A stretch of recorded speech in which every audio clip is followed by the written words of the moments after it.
오늘도 마가복음 나라에 또 갈 거야. 지금 바로 마가복음 10장에서 11장 속으로 쏙 빠져봅시다.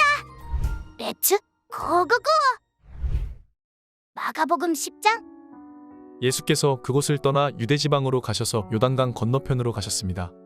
그러자 사람들이 또 예수께 몰려왔고 예수께서는 늘 하시던 대로 그들을 가르치셨습니다. 바리새파 사람들 몇 명이 와서 예수를 시험하려고 물었습니다. 남자가 자기 아내와 이혼해도 됩니까? 예수께서 대답하셨습니다. 모세가 어떻게 하라고 명령했느냐? 그들이 말했습니다. 모세는 남자가 이혼 증서를 써주고 아내와 헤어져도 된다고 했습니다. 그러자 예수께서 말씀하셨습니다. 모세가 그런 계명을 쓴 것은 완악한 너희 마음 때문이다.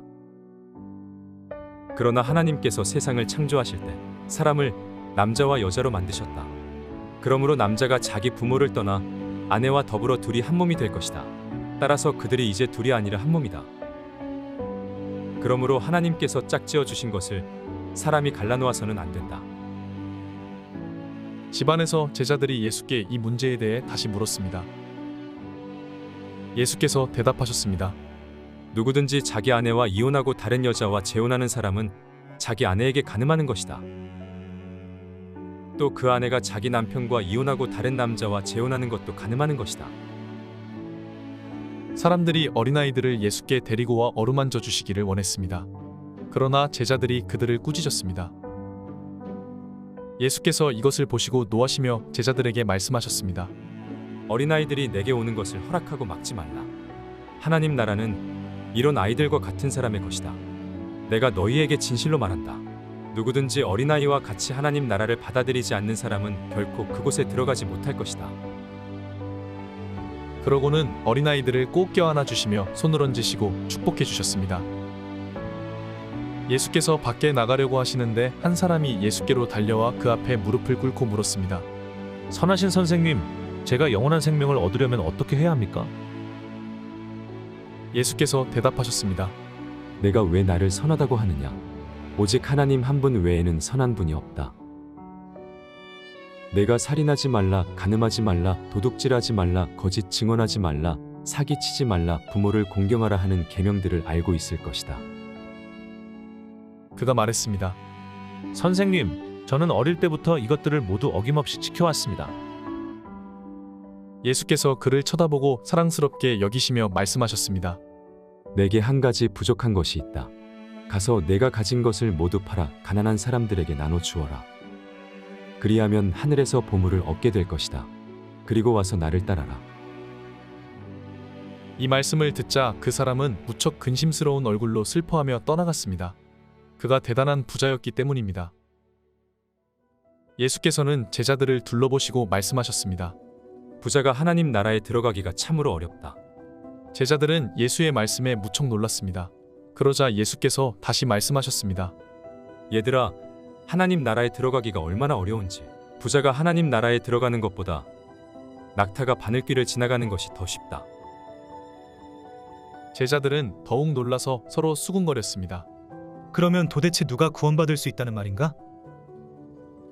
예수께서 그들을 보시고 말씀하셨습니다. 사람은 할 수 없지만 하나님께서는 하실 수 있다.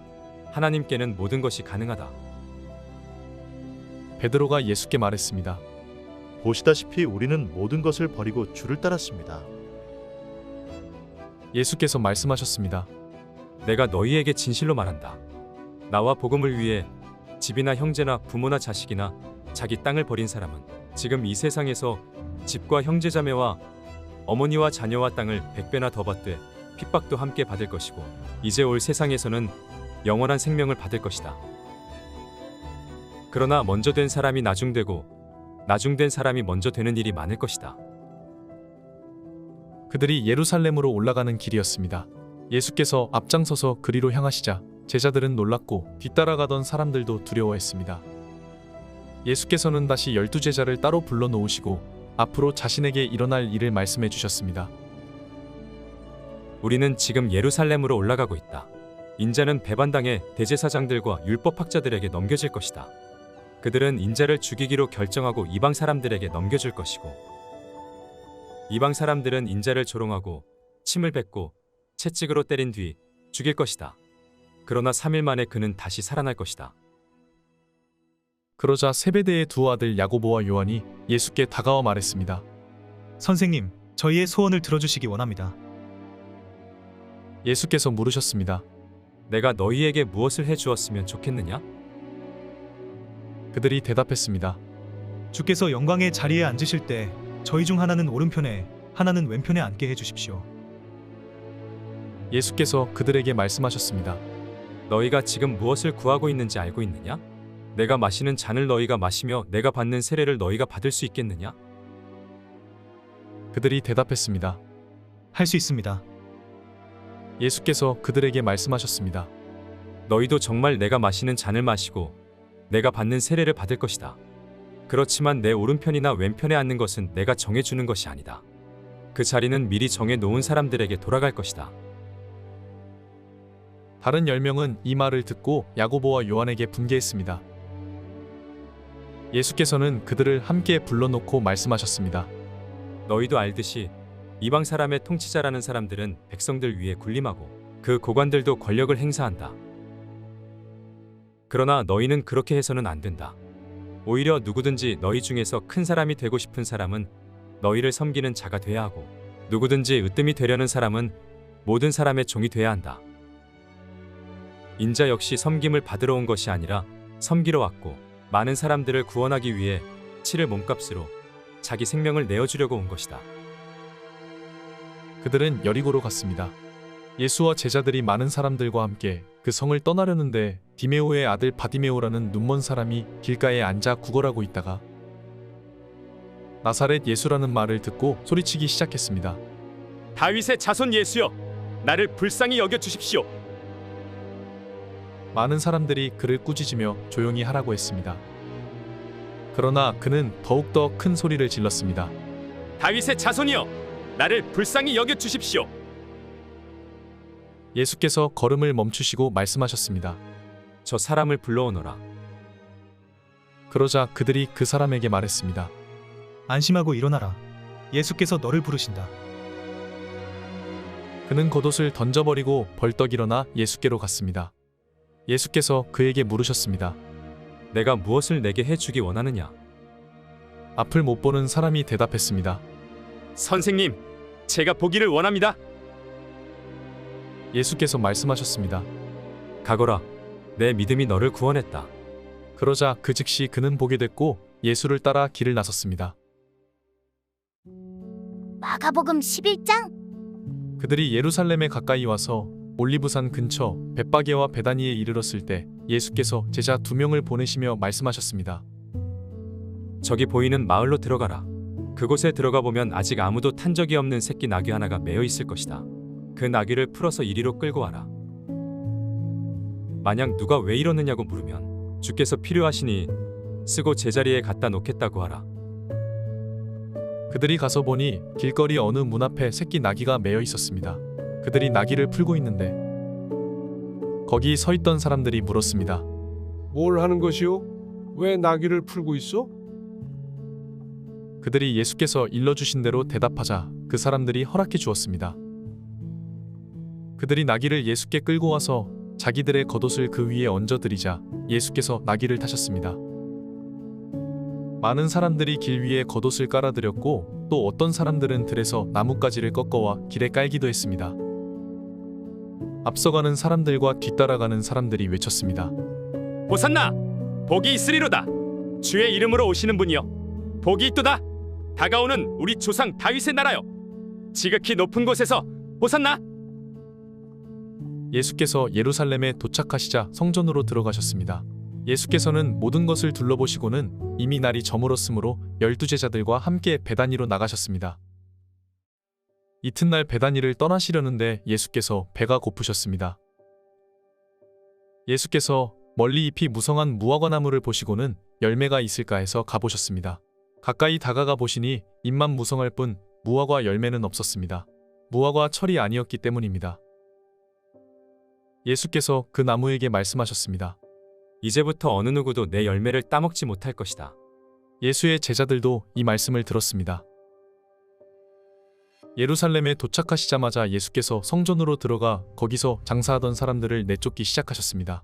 예수께서는 돈 바꿔주는 사람들의 상과 비둘기를 파는 사람들의 의자를 둘러부셨습니다. 그리고 어느 누구라도 장사할 물건들을 들고 성전 안으로 지나다니지 못하게 하셨습니다. 그리고 예수께서 사람들을 가르치시며 말씀하셨습니다. 내 집은 모든 민족들이 기도하는 집이라 불릴 것이다라고 성경에 기록되어 있지 않았느냐? 그런데 너희는 이곳을 강도의 소굴로 만들고 말았다. 이 말을 듣고 난 대제사장들과 율법학자들은 예수를 죽일 방도를 궁리하기 시작했습니다. 그들은 모든 사람들이 예수의 가르치심에 놀라는 것을 보고 예수를 두려워했던 것입니다. 저녁때가 되자 예수와 제자들은 성 밖으로 나갔습니다. 이튿날 아침 예수와 제자들이 지나가다 뿌리째 말라버린 무화과나무를 보았습니다. 베드로는 생각이 나서 예수께 말했습니다. 선생님 보십시오. 저주하셨던 무화과나무가 말라버렸습니다. 예수께서 대답하셨습니다. 하나님을 믿어라. 내가 너희에게 진실로 말한다. 누구든지 저 산에게 들려서 바다에 빠져라 하고 마음에 의심하지 않고 말한 대로 될 줄 믿으면 그대로 이루어질 것이다. 그러므로 내가 너희에게 말한다. 무엇이든지 너희가 기도하고 간구하는 것은 이미 받은 줄로 믿으라. 그러면 너희에게 그대로 이루어질 것이다. 서서 기도할 때에 어떤 사람과 등진 일이 있다면 그 사람을 용서해 주라. 그러면 하늘에 계신 너희 아버지께서도 너희 죄를 용서해 주실 것이다. 그들이 다시 예루살렘으로 들어갔습니다. 예수께서 성전을 거닐고 계시는데 대제사장들과 율법학자들과 장로들이 다가와서 물었습니다. 당신이 무슨 권세로 이런 일을 하는 것이오? 누가 이런 권세를 주었어? 예수께서 대답하셨습니다. 나도 한 가지 물어보겠다. 대답해보라. 그러면 내가 무슨 권세로 이런 일을 행하는지 말해주겠다. 요한의 세례가 하늘로부터 왔느냐 사람으로부터 왔느냐? 말해보라. 그들은 자기들끼리 의논하며 말했습니다. 만약 우리가 하늘로부터 왔다라고 하면 저 사람이 그러면 왜 요한을 믿지 않았느냐라고 할 것이다. 그렇다고 해서 사람으로부터 왔다라고 할 수도 없지 않는가? 많은 사람들이 요한을 진정한 예언자로 믿고 있었기 때문에 그들은 백성들이 두려웠던 것입니다. 그래서 그들은 예수께 잘 모르겠어.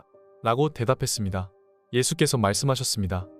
그렇다면 나도 무슨 권세로 이런 일을 하는지 너희에게 말하지 않겠다.